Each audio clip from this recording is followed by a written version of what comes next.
Hello dear students, कैसे हो आप सब। आशा करता हूँ बहुत मस्त होंगे, ज़बरदस्त होंगे। स्वागत है आपका हमारे यूट्यूब चैनल उन्नत क्लासेज बाई डीएस में। दोस्तों, अपन बात कर रहे हैं इतिहास की, और इतिहास में अपन बात कर रहे हैं सिंधु घाटी सभ्यता की। जो सिंधु घाटी सभ्यता के बारे में अपन ने बात की, काफ़ी चीज़ें अपन ने देख ली, और अब उसकी उसी के अन्य नगरों के बारे में अपन बात कर रहे थे। लास्ट क्लास में जो अपन ने बात की थी बच्चों, वो अपना था जो आपका बनावली, जो कि कहाँ स्थित था बच्चों, आपका हरियाणा में स्थित था। जो कि कब खोजा गया था, वो किसके द्वारा खोजा गया था, आपके अमरेंद्र नाथ विष्ट द्वारा, किस रविंद्र सिंह विष्ट द्वारा ये खोजा गया था, और एक 1973 में खोजा गया था। और इसकी जो नदी है, ये जो प्राचीन सरस्वती नदी के किनारे आपका जो स्थल है वो प्राप्त होता। और यहाँ से कुछ साक्ष्य जो मिले थे वो इस प्रकार से मिले थे, जैसे जो उत्तम किस्म का जो जौ है वो वहाँ से मिलता है, तिल व सरसों के ढेर वहाँ से प्राप्त होते हैं आपको। और उसके साथ ही तांबे का जो बाणाग्र, नहीं बाण का जो आगे का भाग होता है वो तांबे के बाण मिले हैं वहाँ पे। और इसके अंदर ही मिट्टी के बर्तन मिले हैं। यहाँ से मातृ देवी की मूर्ति मिली है, और कुछ मोहरें मिली है जहाँ पे, जिस पर क्या है, इनकी मातृ देवी का अंकन मिलता है। ठीक है। उसके बाद बात की थी अपन ने जी की जो संपूर्ण जो सिंधु सभ्यता है, जहाँ उसकी जो नाली की जो व्यवस्था है वो सबसे महत्वपूर्ण विशेषता थी। लेकिन जो आपका एकमात्र बनावली सिंधु घाटी सभ्यता का ऐसा स्थल है जहाँ पे आपको नाली की व्यवस्था नहीं मिलती। ठीक है। उसके बाद आज का जो अगला जो अपना टॉपिक रहने वाला है वो अपन पढ़ेंगे बच्चों,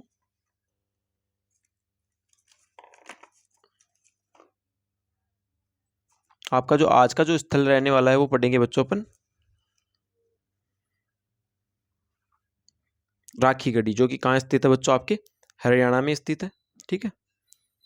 तो आज के स्थल की क्लास को ज़्यादा समय गवाते ना गवाते अपन शुरू करते हैं आज की क्लास। और आज की क्लास में जो अपन जो बिंदु जो टॉपिक पढ़ने वाले हैं वो अपन पढ़ेंगे सिंधु घाटी सभ्यता का एक और अन्य नगर, कौन सा, आपके राखी गढ़ी। कौन सी नगर की बात कर रहे हैं बच्चों अपन, आपके राखी गढ़ी की।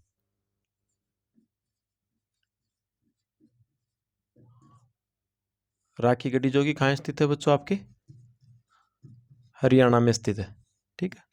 राखी गढ़ी जो कि कहाँ स्थित है, हरियाणा में, जिसके बारे में आज की क्लास में अपन चर्चा करने वाले हैं। इसकी जो खोज की जाती है बच्चों, ये आपके एक आपके एक इतिहासकार हैं, आपके रफीक मुगल, ये इसकी खोज करते हैं। और इसका जो उत्खनन होता है बच्चों, आपके उत्खनन आपके 1997-98 में होता है। किसका उत्खनन बच्चों, आपके राखी गढ़ी का उत्खनन। और किसके द्वारा किया जाता है उत्खनन, आपके अमरेंद्र नाथ के द्वारा। अमरेंद्र नाथ बिष्ट कौन है बच्चों, इसके अमरेंद्र नाथ, किसके द्वारा की जाती है, इसकी अमरेंद्र नाथ के द्वारा इसकी खोज की जाती है। और यहाँ से आपको एक जो एकमात्र अवशेष मिला था वो आपके था मोहरिया मुद्रा। और मुद्रा की पहचान क्या थी, इस पे क्या है, किसका अंकन था बच्चों, मातृदेवी की मूर्ति, मातृदेवी का अंकन था। ठीक है।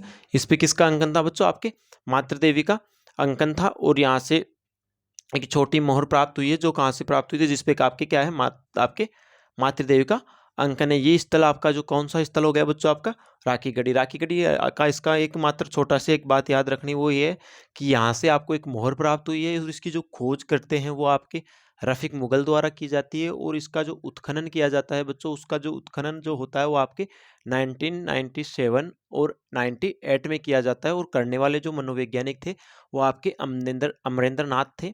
ठीक है।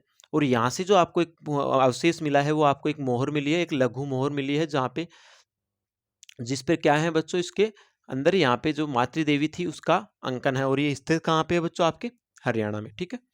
आगे बात करते हैं बच्चों अपन, अगला जो अपना बिंदु रहेगा उसकी बात करते हैं अपन।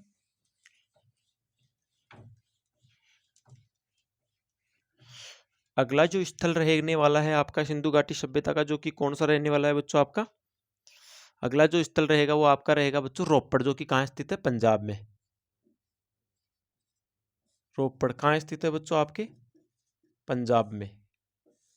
कहाँ स्थित है बच्चों, रोपड़, रोपड़ आपका पंजाब में स्थित है। और यह कहाँ से, रोपड़ कहाँ पर स्थित है, पंजाब। और पंजाब कौन सा वाला बच्चों, अपने भारत वाला।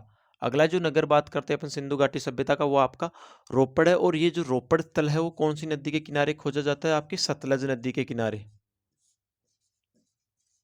ठीक है।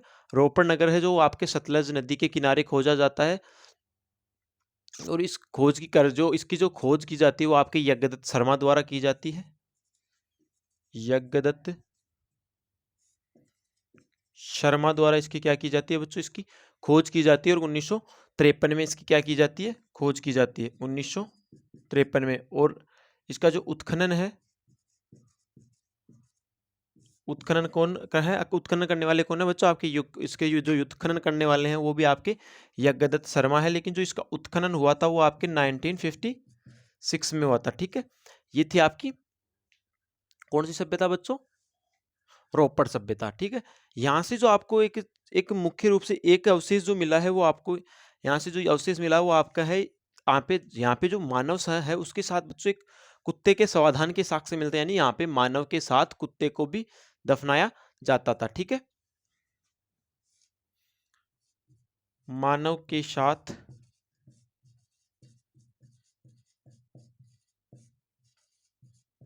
कुत्ते को दफनाने के साक्ष्य मिले हैं, यानी कि एक समाधान मिला है जहाँ पे जिसके अंदर क्या है, आपके एक कुत्ता है और कुत्ते के साथ में एक मानव के साथ कुत्ते के साक्ष्य है।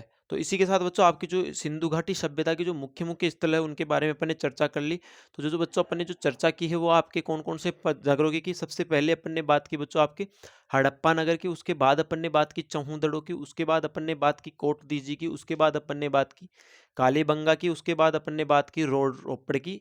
इन नगरों के बारे में अपन बात कर चुके हैं। ठीक है, अब बात करते हैं अपन एक सारणी बनाते हैं जिसमें ये अपने को देखेंगे कि कौन सी जो सभ्यता है कौन सी नदी के पास स्थित है, इसके लिए एक सारणी बनाते हैं। ठीक है,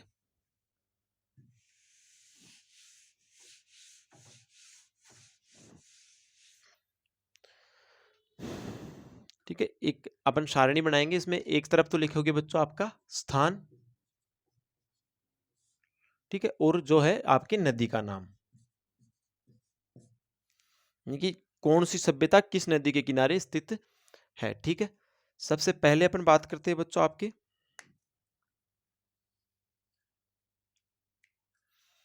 सबसे पहला जो स्थान है बच्चों आपके सिंधु घाटी सभ्यता का वो कौन सा है बच्चों, अपन ने खोजा था हड़प्पा। हड़प्पा हड़प्पा जो है वो आपके कौन सी नदी के किनारे स्थित है बच्चों, आपका हड़प्पा नगर जो है वो आपके रावी नदी के किनारे स्थित है। इसकी नदी कौन सी है बच्चों, रावी।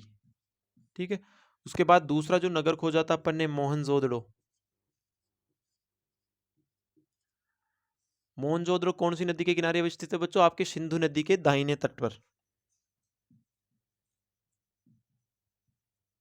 सिंधु नदी के दाहिने तट पर। ठीक है, मोहनजोदड़ो है आपके सिंधु नदी के दाहिने तट पर खोजा गया है। आपका चन्हूदड़ो खोजा गया है बच्चों आपके सिंधु नदी के तट पर। चन्हूदड़ो कहाँ खोजा गया है बच्चों, आपके सिंधु नदी के तट पर। समुद्रों के बाद बात करते हैं अपन आपका कोट दीजी जो है, जो प्रमुख नगर हैं उसी की बात कर रहे हैं अपन। कोट दीजी है, कोट दीजी भी आपका सिंधु नदी के किनारे स्थित है। कोट दीजी भी आपका बच्चों सिंधु नदी के किनारे स्थित है। हड़प्पा आपका हो गया, आपका जो हड़प्पा जो है कौन सी नदी के किनारे स्थित है, आपके आपके हड़प्पा जो है आपका रावी नदी के किनारे स्थित है। उसके बाद बात करते हैं अपन रोपड़। रोपड़ जो है आपका सतलज नदी के किनारे स्थित है। रोपड़ कौन सी नदी के किनारे स्थित है बच्चों, सतलज। रोपड़ आपका सतलज नदी के किनारे स्थित है। उसके बाद अपन बात करते हैं बच्चों आपका रोपड़ के बाद अपन बात करते हैं रंगपुर और रोसदी जो कि मादर नदी के किनारे स्थित है। रंगपुर व रोसदी कौन सी नदी के किनारे स्थित है, रंगपुर और रोसदी बच्चों आपके मादर नदी के किनारे। ठीक है, उसके बाद अपन बात करते हैं रंगपुर के बाद उसके बाद अपन अगला जो बात करेंगे वो आपका सुतकांगेडोर जो कि आपके दास्क नदी या दस नदी के किनारे स्थित है। सुतकांगेडोर कहाँ स्थित है बच्चों, आपका सुतकांगेडोर। ठीक है, सुतकांगेडोर कौन सी नदी के किनारे स्थित है बच्चों, सुतकांगेडोर आपके दास्क नदी के किनारे स्थित है। ठीक है, उसके बाद अपन बात करते हैं जो आपका बाड़ा है, बाड़ा जो आपका सतलज नदी के किनारे स्थित है। बांडा या बाड़ा सतलज के किनारे स्थित है? बाड़ा नगर जो है आपका सतलज नदी के किनारे स्थित है। उसके बाद बात करते हैं अपन जो दैमाबाद है, दैमाबाद यहाँ लिख देते हैं, बाकी जो बच गए वो। दैमाबाद, दैमाबाद आपके कहाँ स्थित है? परवरा नदी, जो कि किसकी सहायक नदी है बच्चों? आपके गोदावरी की सहायक नदी।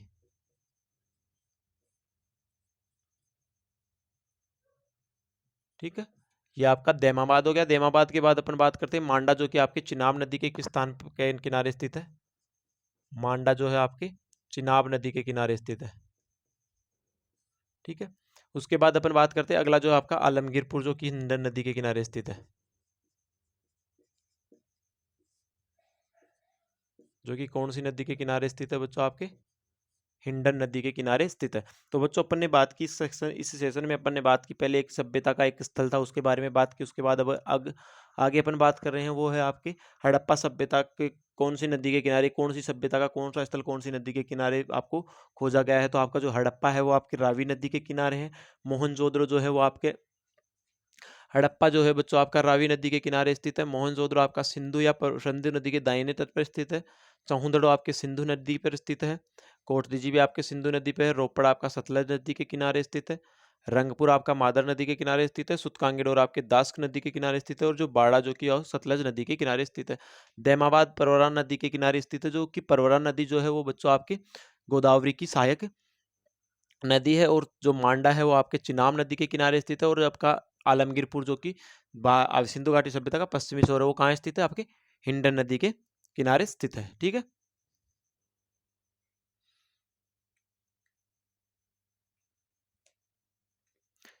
अब आगे बात करते हैं सिंधु सभ्यता की। अपने भारत अपने वर्तमान स्थिति में सिंधु सभ्यता की देन क्या रही है?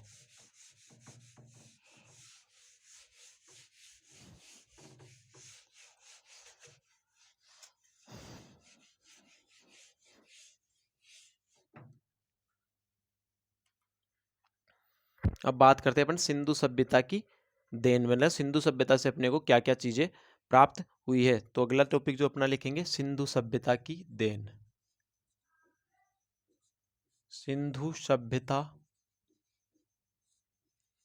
की देन यानी कि सिंधु सभ्यता से अपने को क्या क्या चीजें मिली है, जिनके बारे में अपन सबसे पहले चर्चा करेंगे कि किस तरीके से जो सिंधु सभ्यता के लोग हैं किस चीज के लिए सबसे इंपॉर्टेंट चीजें जो जो आपके वर्तमान समय में भी अपन काम आती है, उन चीजों के बारे में अपन बात कर लेते हैं। सबसे पहले बात करते हैं बच्चों, यहाँ पे एक सबसे पहली जो जानकारी मिली है वो आपके मातृ देवी की उपासना के सोर्स मिले हैं आपको। मातृ देवी की उपासना क्या है बच्चों? आपके मातृ देवी की उपासना है। और इसमें क्या मिलता है आपके, यहाँ से आपको मोहरों पे मातृ देवी का अंकन मिलता है।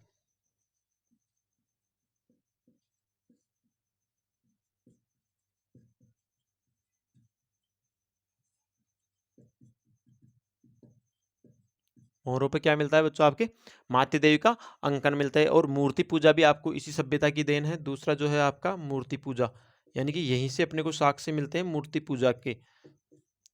ठीक है, आपने देखा होगा कि मातृ देवी की जो आपकी गर्भ से पौधा लेते हो, यानी उसे मातृ देवी कहा है, तो वहां से यहाँ से आपके क्या मिलता है? मूर्ति पूजा के भी साक्ष्य मिलते हैं। एक स्वास्तिक का चिन्ह सबसे इंपॉर्टेंट जो देन है, जो वर्तमान में अपन जो स्वास्तिक का चिन्ह उपयोग करते हैं, स्वास्तिक का चिन्ह जो कि कहाँ से प्राप्त हुआ है अपने को? सिंधु घाटी सभ्यता से ही प्राप्त हुआ है। तीसरा जो है चौथा जो आपको स्थल मिला है, यहाँ पे सूर्य की उपासना मिली है, यानी सूर्य की उपासना भी करते थे सिंधु घाटी सभ्यता के लोग। सूर्योपासना, यानी कि वहां से अपने को ये जानकारी मिलती है कि सूर्य की उपासना की जाती है। उसके बाद बात करते हैं, यहाँ से ही आपको एक पीपल की पूजा के साक्ष्य मिलते हैं। पीपल की पूजा, ठीक है। उसके बाद बात करते हैं, यहाँ से आपको एक मिलते हैं पशुपतिनाथ की पूजा के साक्ष्य भी मिलते हैं। ठीक है, पशुपतिनाथ के साक्ष्य मिलते हैं। और जो कि जिसका अंकन आपको कहाँ मिलता है बच्चों? आपके मोहनजोदड़ो के अंदर। यहाँ से आपको ये कहाँ से मिलता है? मोहनजोदड़ो मोहनजोदड़ो मोहनजोदड़ो से मिलता है। और उसमें क्या है कि एक व्यक्ति होता है जो ध्यान मुद्रा में है, ध्यान में लीन है, और चार मुख वाला 4 मुख हैं जिसके, और वो आपको प्राप्त होता है यहाँ से, जो मोहनजोदड़ो से जो मोहरें प्राप्त हुई है उन पर इसका अंकन मिलता है। किसका? पशुपतिनाथ का अंकन मिलता है। यहाँ पे लिंग व योनि की पूजा भी की जाती है, यानी 4 मुख वाले देवता का अंकन मिलता है, और जिसके अंकन मिलता है जिसके चारों तरफ जो अन्य जो देवी देवता हैं उसकी मोहर, यानी एक मोहर मिली है, उस पे ये आपको पशुपतिनाथ की, या आपको प्रिंटिंग या पशुपतिनाथ की मुद्रा मिलती है। उसके अंदर आपके एक तरफ, आपके चारों तरफ, उसके एक तरफ तो वृषभ होता है, एक तरफ आपका हाथी, एक तरफ आपका गेंडा होता है, और भैंसा और 2 हिरण मिलते हैं। किसमें बच्चों? आपके पशुपतिनाथ में। ठीक है, पशुपतिनाथ की जो मोहर है। ठीक है, उसके बाद बात करते हैं अपन यहाँ से, इस जो मोहर है इसका जो ऊपरी भाग है वो, उस पर एक मछली का भी अंकन मिलता है। इस प्रकार से इसमें चारों तरफ कुल टोटल कितने जीव मिलते हैं आपको? 7 जीव दिखाई पड़ते हैं। इसी को अपन क्या कहते हैं? पशुपतिनाथ कहा गया है। ठीक है, और महा आपकी जो, यानी कि एक, इसके अंदर एक आपकी क्या मिलती है? मुद्रा मिलती है, जिसके चारों तरफ अन्य देवता, कई देवता प्राप्त मिलते हैं, जिसके चारों ओर, जैसे एक तरफ वृषभ है, हाथी है, गेंडा है, भैंसा है, और 2 हिरणों की आकृति आपको मिलती है। और उसके जो ऊपरी जो भाग है, यानी कि जो मुद्रा का जो ऊपरी जो भाग है, वहां पे 2 मछलियां आपको देखने को मिलती है। इस प्रकार इसमें टोटल जो कितने जीव मिलेंगे आपको? 7 जीव आपको देखने को मिलते हैं। और इसे जो बाकी जहाँ जो इतिहासकार है उन्होंने इसको क्या कहा है? पशुपतिनाथ कहा है। और एक जो मार्शल महोदय है, यानी जॉन मार्शल, इसे क्या कहते हैं? आद्यतम शिव की संज्ञा देते हैं। मार्शल क्या कहते हैं? आद्यतम शिव। आद्यतम शिव। ठीक है, आद्यतम शिव की साक्ष्य मिलते हैं। ठीक है, इनकी बातें अपन ने कर ली। ठीक है, इसके बाद अपन बात करेंगे कि यहाँ पे जो सिंधु घाटी सभ्यता के जो लोगों का जो आर्थिक जीवन है वो किस तरीके का चलता था। और इसके साथ ही आपके लिए एक मोटिवेशन, एक लाइन याद आ रही है कि राह संघर्ष की जो चलता है, कि राह संघर्ष की जो चलता है वही संसार बदलता है, कि राह संघर्ष की जो चलता है वही संसार बदलता है। जिसने रातों से है जंग जीती, क्या? जिसने रातों से है जंग जीती, सुबह सूर्य बनकर वही चमकता है। क्योंकि जब सूर्य को भी उदय होने के लिए रातों से जंग लड़नी पड़ती है। तो ठीक है, क्या जो लाइन बताई वो क्या थी? कि राह संघर्ष की जो चलता है वही संसार बदलता है। राह संघर्ष की जो चलता है वही संसार बदलता है। जिसने रातों से है जंग जीती, जिसने रातों से है जंग जीती, सुबह सूर्य बनकर वही चमकता है। ठीक है, इसी के साथ अपन बात करेंगे अब आपके सिंधु सभ्यता के अंदर आर्थिक जीवन की। आर्थिक लोगों का जीवन किस तरीके से, लोग यहाँ के आर्थिक लोग किस तरीके से, जो यहाँ के लोगों का जीवन था, किस तरीके से वो वस्तु विनिमय करते थे, प्रकार की वो मोहरों का प्रयोग करते थे, और किस तरीके से वो क्या करते हैं बच्चों? आपके व्यापार करते हैं। इन सब चीज़ों के बारे में अपन जानकारी प्राप्त करने वाले हैं इसी सेशन में।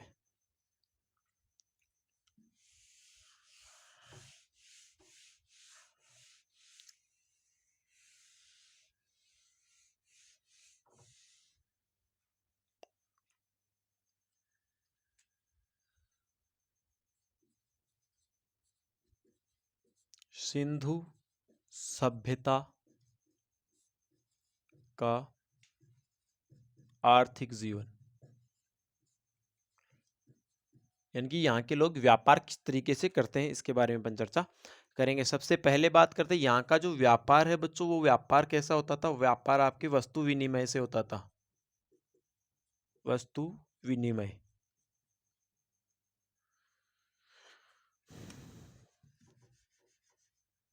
वस्तु विनिमय, व्यापार का तरीका जो था क्या था बच्चों? आपका वस्तु विनिमय था। और यहाँ से धातु की मोहरों का प्रयोग नहीं होता था। यहाँ पे किसका प्रयोग नहीं होता था? धातु की मोहरों का प्रयोग नहीं, धातु की मोहरों का प्रयोग नहीं होता था यहाँ पे। और यहाँ से आपको क्या मिलता है बच्चों? फारस से की मोहरें व कालीबंगा जैसी बेलनाकार मोहरें मिलती है, जो कि कहाँ प्रचलित थी? आपके मेसोपोटामिया में प्रचलित थे। इसलिए यह सिद्ध होता है कि जो सिंधु सभ्यता के जो लोग हैं वो क्या, किससे व्यापार करते थे? विदेशों के साथ भी व्यापार करते हैं। यानी कि यहाँ पे आपको कैसी मोहरें मिली है? आपके मेसोपोटामिया सभ्यता से संबंधित। यहाँ से एक तो लोथल से जो मोहरें मिली है बच्चों, जो कि कहाँ की है? फारस की मोहरें हैं। ठीक है, लोथल से आपको फारस की मोहरें मिलती है। और कालीबंगा से जो आपके जो मोहरें प्राप्त हुई है, कालीबंगा से जो प्राप्त मोहरें हुई है वो आपकी बेलनाकार है। इसी की समकालीन एक सभ्यता थी मेसोपोटामिया। ठीक है। मेसोपोटामिया थी, यहाँ इसी से संबंधित सभ्यता, और मेसोपोटामिया से बच्चों क्या प्राप्त होता है, मेसोपोटामिया से आपके यहाँ की जो बेलनाकार मोहरे है वो भी आपके प्रस्तुत यानी मिलती है यहाँ से। मेसोपोटामिया में कैसी मोहरों का इस्तेमाल किया जाता था बच्चों, आपके बेलनाकार। मेसोपोटामिया में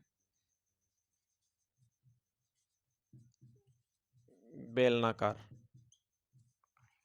मोहरे, यानी कि जिस प्रकार से आपके यहाँ कालीबंगा से बेलनाकार मोहरे प्राप्त हुई है बच्चों, उसी प्रकार से आपके मेसोपोटामिया से भी क्या प्राप्त हुई है, बेलनाकार मोहरे प्राप्त होती है। इससे अपन ये अंदाजा लगा सकते हैं कि ये लोग क्या करते थे, सिंधु सभ्यता के लोग विदेशों से भी क्या करते थे, व्यापार करते थे। विदेशों से भी क्या करते थे बच्चों, व्यापार।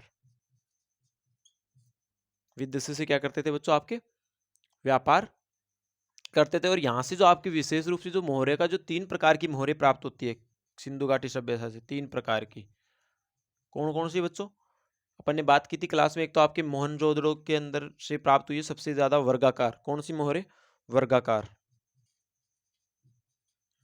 जो कि कहां से प्राप्त हुई है बच्चों, आपके मोहनजोदड़ो से। मोहनजोदड़ो से आपके वर्गाकार मोहरे प्राप्त हुई है जब सर्वाधिक। उसके बाद और मोहरे जो प्राप्त हुई वो आपके वृत्ताकार मोहरे है, जिसे अपन गोलाकार कह सकते हैं, वृत्ताकार या गोलाकार, वृत्ताकार या गोलाकार मोहरे प्राप्त हुई है। और एक प्रकार से एक आपके आयताकार मोहरे भी यहाँ से प्राप्त होती है। ठीक है, तो बच्चों बात की अपन ने क्या क्या चीजों की बात की, आपने यहाँ के जो व्यापार की बात की, यानी यहाँ के आर्थिक जीवन की बात करें। आर्थिक जीवन में यहाँ के लोग जो व्यापार करते थे वो बच्चों आपके वस्तु विनिमय से करते थे, यानी वस्तु के बदले वस्तु लेना। दूसरी, जो यहाँ पे धातु की कोई मोहरों का प्रयोग नहीं किया जाता था। यहाँ से आपको फारस की मोहरें भी प्राप्त होती है, जिससे ये पता लगाया जाता है कि फारस में लोथल से क्या मिलती है, फारस की मोहरें मिलती है। कालीबंगा से आपकी बेलनाकार मोहरें मिलती है। और इसी के समकालीन एक सभ्यता है मेसोपोटामिया की, उस सभ्यता से भी बेलनाकार मोहरें मिलती हैं। इससे यह अंदाजा लगाया जा सकता है कि जो सिंधु सभ्यता की या सिंधु घाटी के लोग जो हैं वो आपके किससे व्यापार करते थे, विदेशों से व्यापार करते थे, विदेशों से व्यापार करते थे। और यहाँ से बच्चों 3 प्रकार की मोहरें प्राप्त हुई आपके, एक तो वर्गाकार, एक वृत्ताकार, एक आयताकार। ठीक है, उसके बाद आगे अपन बात करेंगे कि यहाँ पे मोहरों का अंकन किस तरीके से किया जाता है, यानी मोहरों पे डिजाइन किस तरीके से बनने होती थी। जैसे अभी वर्तमान में अपने भारत के अपन मोहरों की या सिक्कों की जब बात करते हैं तो अपने एक तरफ से भारत का जो अशोक चक्र है वो मिलता है। ठीक है, इस तरीके से यहाँ पे आपको अशोक का अभिलेख मिलता है, यानी तो इस तरीके से यहाँ पे जो मोहरे प्राप्त हुई उसमें किस प्रकार का अंकन था। जैसे ये बच्चों आपके एक मोहर है, इसके अंदर बच्चों आपके ये एक श्रृंगी क्या है बच्चों, हिरण है।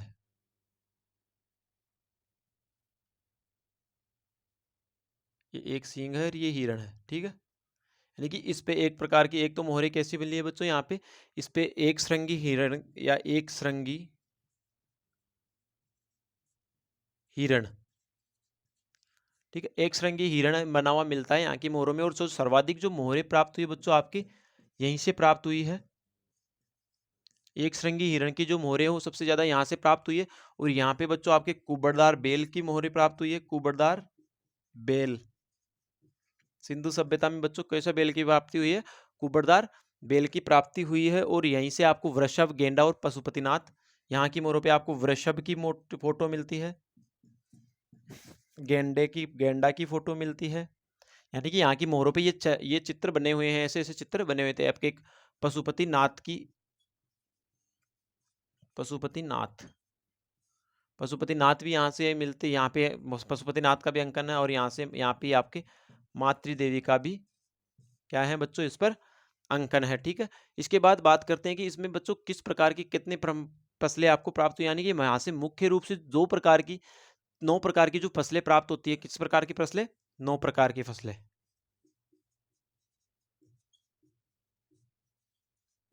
क्वालिटी के आधार पर 9 प्रकार की फसलों के भी साक्ष्य मिलते हैं। इसमें जब बच्चों पहले बात करते हैं, इसमें चावल, जहाँ यहाँ पे जो चावल मिलता है बच्चों आपकी 3 किस्म का, तो यहाँ से चावल प्राप्त होता है 3 किस्म। चावल की कितनी किस्में बच्चों आपके, 3 किस्में। और आपके जौ की कितनी किस्में बच्चों, 2 किस्में, दो जौ की। जौ बच्चों आपके 2 प्रकार का, यानी कि 2 किस्म का जौ प्राप्त होता है। जौ 2 किस्म, जौ की कितनी किस्में बच्चों, 2 किस्में। ठीक है, सिंधु सभ्यता के लोग हैं ना बच्चों, एक रागी नाम के एक खाद्य पदार्थ है, खाद्य वह फसल है जो जिससे क्या नहीं थे, परिचित नहीं थे, रागी।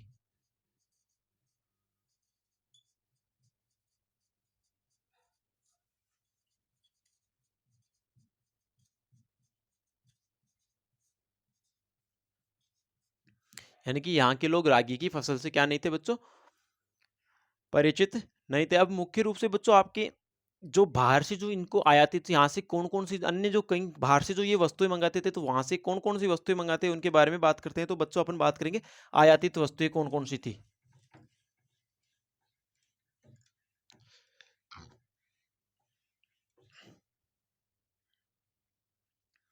बात करेंगे बच्चों अपन सिंधु सभ्यता से,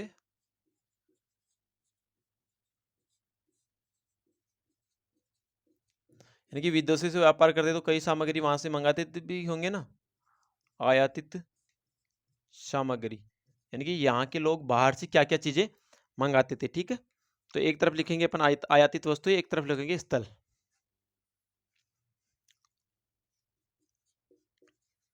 आयातित वस्तुएं, और एक तरफ है आपके स्थल, यानी कि कहां से कौन सी वस्तु कहां से ये आयात करते थे। ठीक है, सबसे पहले बात करते थे यहाँ पे टिन व चांदी, टिन व चांदी कहाँ से मंगाते थे बच्चों, ये आपके टिन व चांदी आपके अफगान और ईरान से मंगाते थे। कहाँ से मंगाते थे बच्चों, आपके अफगानिस्तान व ईरान से। कहाँ क्या आती थी बच्चों, आपने सिंधु घाटी सभ्यता में चांदी आती थी। बाद में बात करते बच्चों आपके तांबा, तांबा आपके कहाँ से आता था बच्चों, खेतड़ी राजस्थान से, खेतड़ी राजस्थान। ठीक है, एक तो आपके खेतड़ी राजस्थान से आता था और एक आपके बलूचिस्तान से भी आपके तांबा आता था। कहाँ, सिंधु घाटी सभ्यता में। ठीक है, उसके बाद बात करते हैं बच्चों अपन सोने की, कि सोना कहाँ से आता था। यहाँ पे सोना जो है वो आपका कहाँ से, ये जो आपकी सिंधु घाटी सभ्यता के लोग हैं सोना कहाँ से आयातित करते थे। सोना जो आपका बच्चों आपके ईरान, अफगान, ईरान अफगान आपके जो सोना आयात करते थे, ये आपके ईरान, अफगान और दक्षिणी भारत यानी कर्नाटक से, दक्षिण भारत में मुख्य रूप से कर्नाटका। देखिए सिंधु घाटी सभ्यता के लोग टिन और चांदी आपके अफगान और ईरान से मंगाते थे। तांबा आपके खेतरी राजस्थान और बलूचिस्तान से आता था। यहाँ पे जो सोना आता था वो आपके ईरान और अफगान से आता था। उसके बाद बात करते हैं अपन सेलखड़ी, सेलखड़ी कहाँ से मंगाते थे बच्चों, ये सेलखड़ी जो ये मंगवाते थे बच्चों, आपके सेलखड़ी ये मंगवाते थे आपके राजस्थान, गुजरात और बलूचिस्तान से। कहाँ से मंगवाते थे बच्चों, राजस्थान, बलूचिस्तान और गुजरात। ठीक है, आपके सेलखड़ी की जो मोहरे वो जो प्राप्त होती है, यानी कि सेलखड़ी आपके राजस्थान, गुजरात और बलूचिस्तान से मंगवाते थे। और उसके बाद बात करते हैं अपन ये शिलाजीत, शिलाजीत कहाँ से मंगवाते थे, हिमालय से, शिलाजीत हिमालय, हिमालय और एक जगह और वो कहाँ से हिमालय, या हिमालय के जो क्षेत्र हैं उन्हीं से मंगवाते हैं, ये हिमालय प्रदेशों से। ठीक है, तो बच्चों इसके अंदर बात करते हैं अपन जो ये जो मतलब सिंधु घाटी सभ्यता के लोगों के लोग जो आयात वस्तु यानी बाहर से कोई वस्तु आयात करते थे, उनमें जब से पहले बात करते हैं आपके टिन व चांदी जो आपके वो अफगान और ईरान से मंगवाते थे। आपके तांबा आपके खेतरी राजस्थान और बलूचिस्तान से मंगवाते थे। सोना आपका ईरान व अफगानिस्तान और दक्षिण भारत से मंगाते थे। सेलखड़ी आपका राजस्थान, बलूचिस्तान और गुजरात से मंगाते थे। शिलाजीत आपके हिमालय प्रदेशों से मिलाते मंगवाते थे। ठीक है, अब इसके बाद अपन बात करते हैं इसके अंदर की, इसके अंदर किस तरीके से बात करते हैं, इसकी आगे बात करेंगे अपन कि यहाँ पे के अन्य महत्वपूर्ण क्या क्या चीजें जो हैं वो ध्यान रखनी है। इसी के साथ आपके जो सिंधु घाटी सभ्यता का कंप्लीट हो जाएगी। ठीक है, हेडिंग लगाओ अन्य महत्वपूर्ण तथ्य।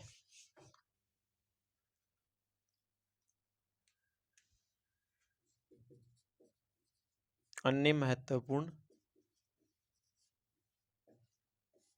तथ्य,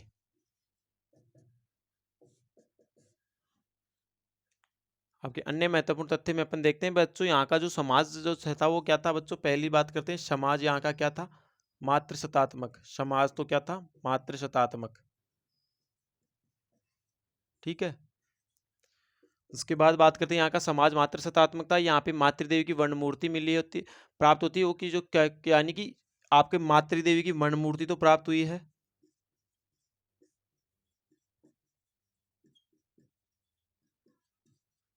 ये तो प्राप्त हुई है, लेकिन मंदिर एक भी नहीं मिला आपके सिंधु घाटी सभ्यता में, मंदिर के साक्ष्य नहीं।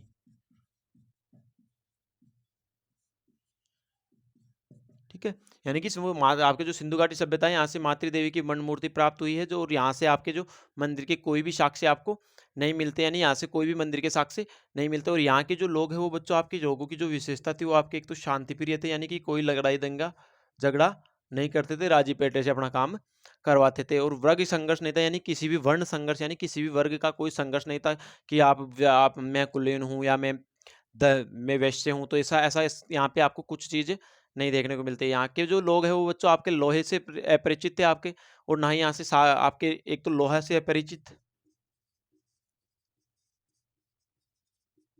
अपरिचित ठीक है, तलवारों के साक्षी नहीं,